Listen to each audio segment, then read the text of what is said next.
జగన్మోహన్ రెడ్డి గారు మాటికొస్తే ప్రతి మీటింగ్లో కొన్ని మాటలు అంటారు. ఏంటో తెలుసా?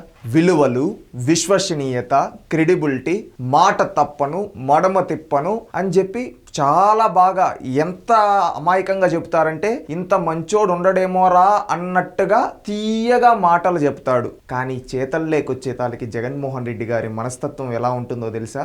నిన్న జగన్మోహన్ రెడ్డి గారి తండ్రి రాజశేఖర్ రెడ్డి గారి సొంత తమ్ముడు వివేకానంద రెడ్డి గారి కుమార్తె సునీతారెడ్డి గారు ఒక ప్రెస్ మీట్ పెట్టారు. ఆ ప్రెస్ మీట్ లో జగన్మోహన్ రెడ్డి గారి మనస్తత్వం ఎలాంటిదో ప్రజలకు కళ్ళకు కట్టినట్లుగా సునీతారెడ్డి గారు చూపివ్వడం జరిగింది. ఏంటంటే ఒకప్పుడు వివేకానంద రెడ్డి గారు 2019 సార్వత్రిక ఎన్నికలకు ముందు చనిపోవడం జరిగింది. అప్పుడు జగన్మోహన్ రెడ్డి గారు ఏమన్నారో తెలుసా?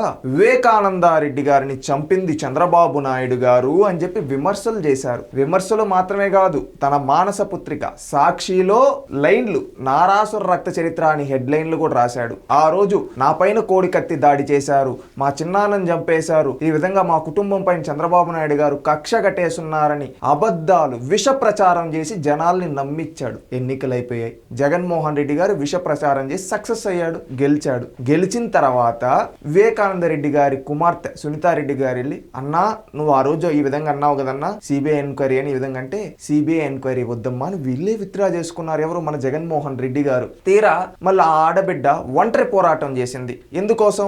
ఎవరైనా కానీ వాళ్ళ తండ్రిని చంపేసి ఉంటే ఎందుకు వచ్చుకుంటారు? ఎవరు చంపారో తెలియాలి, అలా వాళ్ళకి శిక్ష పడాలని ఎవరైనా పోరాడతారు. అదే విధంగా సునీతారెడ్డి గారు కూడా పోరాడారు. పోరాడేటప్పుడు సొంత చెల్లి అని కూడా చూడకుండా జగన్మోహన్ రెడ్డి గారు ఆమెని క్యారెక్టర్ అసాసినేషన్ చేశాడు. ఆమె భర్తని క్యారెక్టర్ అసాసినేషన్ చేశాడు. తీరా ఈమె పైన దాడులు చేయించాడు. ఈమె పోరాడి సిబిఐ ఎంక్వైరీ వేయించుకోగలిగింది. వేయించుకొని విచారణ చేస్తే విచారణలో తేలింది ఏంట్రా అంటే జగన్మోహన్ రెడ్డి గారి ఇంకొక తమ్ముడు అవినాష్ రెడ్డి గారు వివేకానంద రెడ్డి గారి హత్యలో ప్రధాన సూత్రధారుడు, పాత్రధారుడు అని తేలింది. దాంట్లో ఆ కేసులో ఇంకొక జగన్మోహన్ రెడ్డి గారి చిన్నాన వైఎస్ భాస్కర్ రెడ్డి గారిని అరెస్ట్ చేయడం జరిగింది.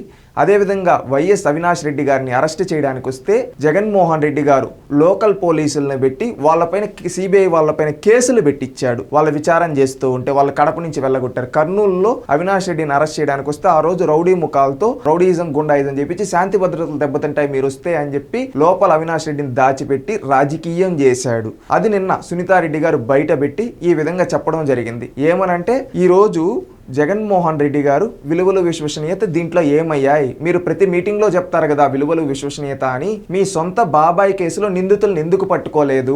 మీ విలువలు ఏమయ్యాయి? మీ విశ్వసనీయత ఏమైంది? మీ క్రెడిబిలిటీ ఏమైంది? మీ మాట తప్పం మడమ తిప్పం ఏమైంది అని సూటిగా నిలదీసింది. దానికి ఈనాటి వరకు జగన్మోహన్ రెడ్డి గారి దగ్గర జవాబు లేదు. మళ్ళీ ఇంకొకటి కూడా, జగన్మోహన్ రెడ్డి గారు ఆ రోజు ఫేక్ రాతలు రాశాడు కదా, అప్పుడు లోకేష్ గారు, చంద్రబాబు నాయుడు గారు ఛాలెంజ్ చేశారు. మేము తప్పు చేయలేదు, మేము ప్రమాణం చేస్తాం అని చెప్పి. వాళ్ళు కలియుగ దైవం వెంకటేశ్వర స్వామి సాక్షిగా ప్రమాణం చేసి చెప్పారు. ఈ రోజు వరకు జగన్మోహన్ రెడ్డి వీళ్ళు ఇచ్చిన ఛాలెంజ్, చంద్రబాబు నాయుడు గారు, లోకేష్ గారు ఇచ్చిన ఛాలెంజ్ స్వీకరించకపోక ఈ రోజు వరకు ప్రమాణం చేయలేదు. ఎక్కడ మాట్లాడు అంటే జగన్మోహన్ రెడ్డి గారే నిందితుడని తేలింది. ఇంకొకటి, వైఎస్ వివేకానంద రెడ్డి గారు ఫస్ట్ గుండెపోటు వచ్చింది అని చెప్పారు. గుండెపోటు వచ్చిందని చెప్పింది ఎవరో కాదు, చంద్రబాబు నాయుడు గారు, ఇంకెవరో కాదు, సాక్షిలో. అప్పటి సాక్షికి డైరెక్టర్ ఎవరో తెలుసా? వైఎస్ భారతి రెడ్డి గారు. వైఎస్ భారతి రెడ్డి గారు జగన్మోహన్ రెడ్డి గారి భార్య. అంటే ఆ రోజు సాక్షిలో అది వీళ్ళ కుటుంబ సభ్యులు చనిపోయి ఉంటే వీళ్ళకి తెలియకుండా హెడ్ లైన్ వస్తుంది గుండెపోటు అని చెప్పి. తర్వాత కొద్దిసేపటి కంటే అది గొడ్డలిపోటు అన్నారు. అంటే గుండెపోటు కాస్త గొడ్డలిపోటుగా ఎలా మారింది? ఆ గొడ్డలిపోటు అని కూడా వివేకానంద రెడ్డి గారిని చంపారని తెలుసు. పోస్ట్ మార్టం రిపోర్ట్ ఏమి రాకముందే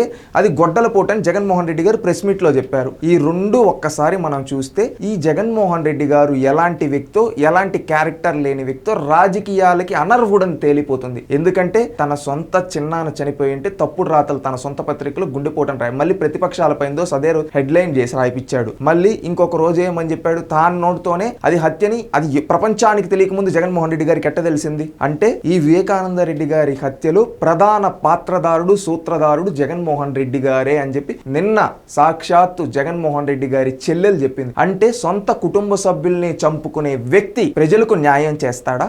ఒక్కసారి ఆలోచించండి. ఎందుకంటే ఇలాంటి పాలకుడు మనకు అవసరమా? ఎందుకంటే సొంత కుటుంబ సభ్యుల్ని కనీసం కనికరం లేకుండా చంపేశారంటే వాళ్ళని ఏమనాలి?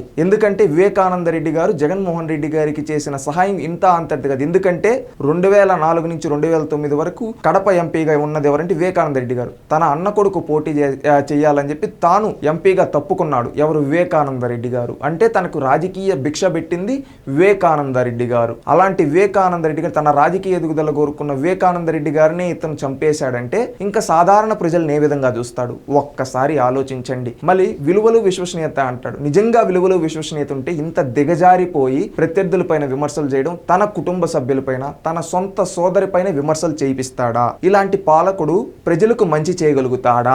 మాటలు మాత్రమే, చేతల్లో ఏ మాత్రం లేదు. నిజంగా ఒక నరరూప రాక్షసుడని తేల్చింది జగన్మోహన్ రెడ్డి గారి చెల్లెలు. ఎందుకంటే ఆమె ఇంకొక మాట కూడా చెప్పింది, దయచేసి మా అన్న పార్టీ వైఎస్ఆర్సీపీ కోర్టు ఎద్దండి. ఎందుకంటే నేరస్తులు, క్రిమినల్స్ పాలకులుగా ఉండకూడదు.